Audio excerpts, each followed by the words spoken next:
أعوذ بالله من الشيطان الرجيم. Wa qauluhu, dan firman-Nya Allah Ta'ala Maha Luhur siapa Allah. Fa'lam, maka ketahuilah, cari tahulah, belajarlah. Ya, fa'lam,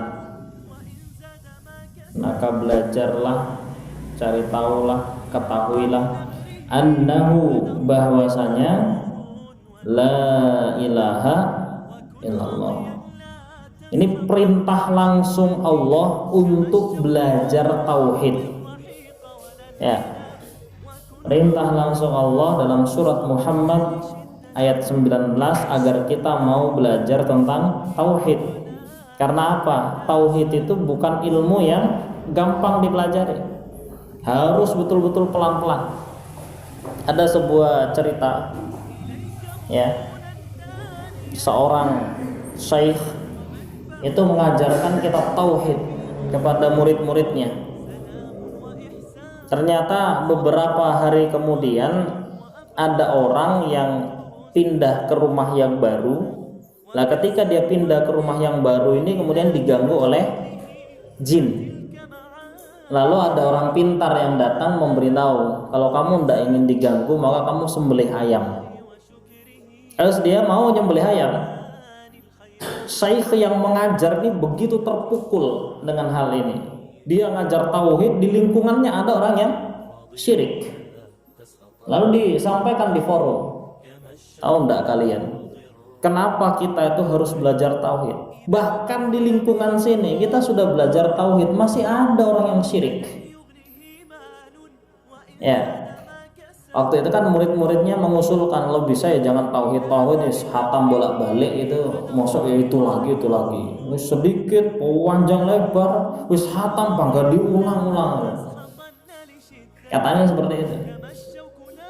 Ternyata Syekh menyampaikan, di sekitar sini ada orang yang menyembelih seekor ayam untuk selain Allah.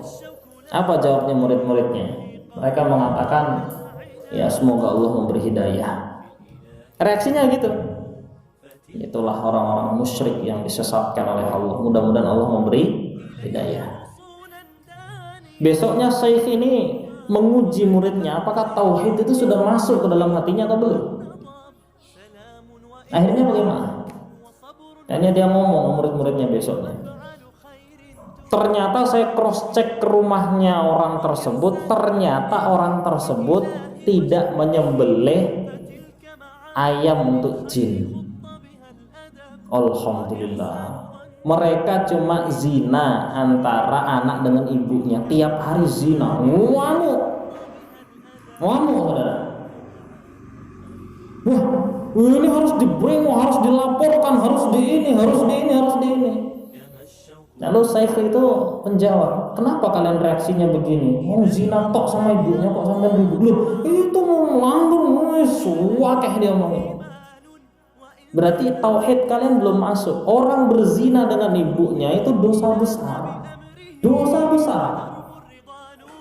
Karena zina itu dosa besar, dan itu ketika di zina muhson, zina ghairu muhson, zina dengan ibunya itu lebih, yang paling besar zina dengan ibu. Tapi tidak mengeluarkan seseorang dari Islam. Dia hanya zina, dosa besar, kemungkinan diampuni masih bisa. Tapi ketika dia nyembelih ayam, saat itu dia sebenarnya keluar dari Islam.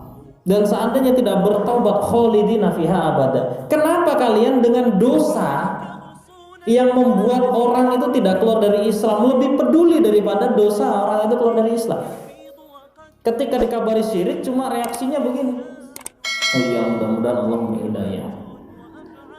Ya, ini kalau di dalam hati kita belum bisa mengamuk, belum bisa merasa terenyuh dengan orang berbuat syirik, itu berarti tauhidnya belum masuk itu. Innallaha la yaghfiru ay yushraka bih wa yaghfiru ma duna dzalika liman yasha. Dalilnya kan ada. Sesungguhnya Allah tidak akan mengampuni syirik dan mengampuni dosa selain syirik. Dosa apapun itu, termasuk berzina dengan ibunya, termasuk ini, itu, dan semuanya, itu masih mungkin diampuni. Tapi kalau syirik tidak. Maka kita harus mengatakan bahwa dosa yang paling bikin kita resah itu adalah syirik. Kalau di hati kita itu ngeliat orang syirik masih ada les jarnoai, urusan ekonomi, ya urusan dewi-dewi, kalau dia nudin rokok. Tapi ketika ada orang zina jenengan ngamunan, ini berarti tauhidnya belum masuk. Harusnya ketika ada orang syirik jenengan lebih ngamuk, lebih marah daripada orang zina. Tapi kenyataannya masyarakat kebanyakan tidak paham akan tauhid. Ya, mohon maaf, di daerah Blitar ya kan ada seorang, sebut saja Pak X, ikut larung kepala kerbau di Nyi Roro Kidul, sampai sekarang masih aktif jadi wakil. Orang tidak peduli entah dia syirik entah, yang penting masih ngakoni ini, masih aktif. Ini berarti dia tidak peduli dengan syirik. Syirik itu dosa yang paling besar. Tidak ada dosa yang lebih besar daripada syirik. Nek ada anak jenengan kok zina, jenengan harus ngamuk. Nggih. Tapi nek jenengan melihat anak jenengan bertaubat kepada manusia, harusnya lebih ngamuk daripada dia berzina.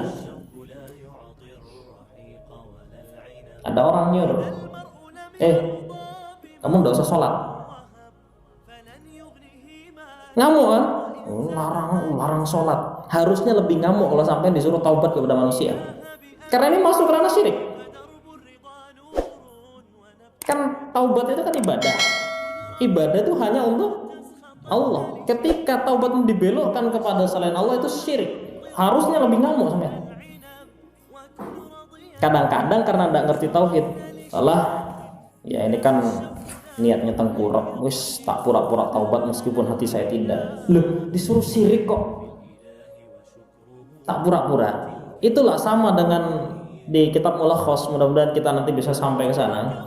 Orang yang lewat di pinggir jalan disuruh nyembelih, saya tidak punya apa, lalat aja, tak sembelih lalat, yang penting aku lewat. Toh aku tidak percaya dengan lalat yang tak sembelih. Lalat tidak punya harga, tapi melakukan kesyirikannya itu yang membuat dia kekal di neraka. Naudzubillah min dzalik. Bisa dipahami ya? Wa kun radiyan la taskhatan li shiddatin kama